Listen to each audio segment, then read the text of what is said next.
മറ്റ് വാർത്തകൾ നോക്കാം. കെ ഫോണിനെതിരെ പ്രതിപക്ഷ നേതാവ് നൽകിയ ഹർജിയിൽ പൊതു താൽപര്യം എന്തെന്ന് ഹൈക്കോടതി. ഹർജിയിൽ സർക്കാരിന് നിലപാട് അറിയിക്കാൻ നിർദ്ദേശം. വിവരങ്ങളുമായി നിതിൻ പ്രഭാകരൻ ചെയ്യുന്നുണ്ട്. നിതിൻ, കെ ഫോണിനെതിരെയാണ് പ്രതിപക്ഷ നേതാവ് നൽകിയ ഹർജിയിലാണ് പൊതു താൽപര്യം എന്തെന്നാണ് ഹൈക്കോടതി ഇപ്പോൾ ആരാഞ്ഞിരിക്കുന്നത്. സർക്കാരിന് നിലപാട് അറിയിക്കാനും നിർദ്ദേശം നൽകിയിട്ടുണ്ട്. കൂടുതൽ വിവരങ്ങൾ എന്തൊക്കെയാണ്? ആതിര, കെ ഫോൺ കരാറിൽ അഴിമതി ആരോപിച്ച് പ്രതിപക്ഷ നേതാവ് VD സതീശൻ സമർപ്പിച്ച ഹർജിയിലാണ് വിമർശനവുമായി ഹൈക്കോടതി രംഗത്തെത്തിയിരിക്കുന്നത്. സർക്കാരിനോട് സ്റ്റേറ്റ്മെന്റ് ഫയൽ ചെയ്യാൻ കോടതി ആവശ്യപ്പെട്ടു. ഹർജി 3 ആഴ്ച കഴിഞ്ഞ് വീണ്ടും പരിഗണിക്കും.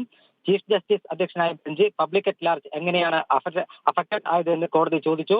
കെ ഫോൺ ടെൻഡറിൽ അപാകതകൾ ഉണ്ടെന്നും ഇതിൽ അന്വേഷണം വേണമെന്നുമായിരുന്നു VD സതീശൻ കോടതിയിൽ ആവശ്യപ്പെട്ടത്. CAG റിപ്പോർട്ട് വരട്ടെ എന്ന ഹർജിയിൽ ഉണ്ടല്ലോ എന്നും അതിനുശേഷം പരിഗണിച്ചാൽ പോരെയെന്നും കോടതി ചോദിച്ചു.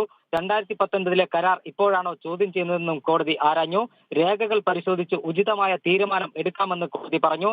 പബ്ലിക് ഇൻട്രസ്റ്റ് ആണോ പബ്ലിസിറ്റി ഇൻട്രസ്റ്റ് ആണോ എന്ന് പരിശോധിക്കേണ്ടതുണ്ടെന്നും കോടതി വ്യക്തമാക്കി. സംസ്ഥാന സർക്കാർ അടക്കം എതിർകക്ഷികൾക്ക് നോട്ടീസ് അയക്കേണ്ട ആവശ്യമില്ലെന്നും കോടതി നിരീക്ഷിച്ചു. ഹർജിക്കാരന് വേണമെങ്കിൽ ലോകായുക്തയെ സമീപിക്കാമല്ലോ എന്ന് സർക്കാർ കോടതിയിൽ അറിയിച്ചു. ഹർജിയിൽ ലോകായുക്തയെ വിമർശിച്ചതിനെതിരെ പ്രതിപക്ഷ നേതാവിന് ഹൈക്കോടതിയുടെ വിമർശനമുണ്ടായി. ലോകായുക്തയെ കൊണ്ട് കാര്യമില്ലെന്നും സമീപിച്ചിട്ട് പ്രയോജനമില്ലെന്നും ഹർജിയിൽ ഉണ്ടായിരുന്നു. അതിനാൽ കോടതിയുടെ മേൽനോട്ടത്തിൽ കേന്ദ്ര ഏജൻസി അന്വേഷിക്കണമെന്നായിരുന്നു ഹർജിക്കാരന്റെ ആവശ്യം.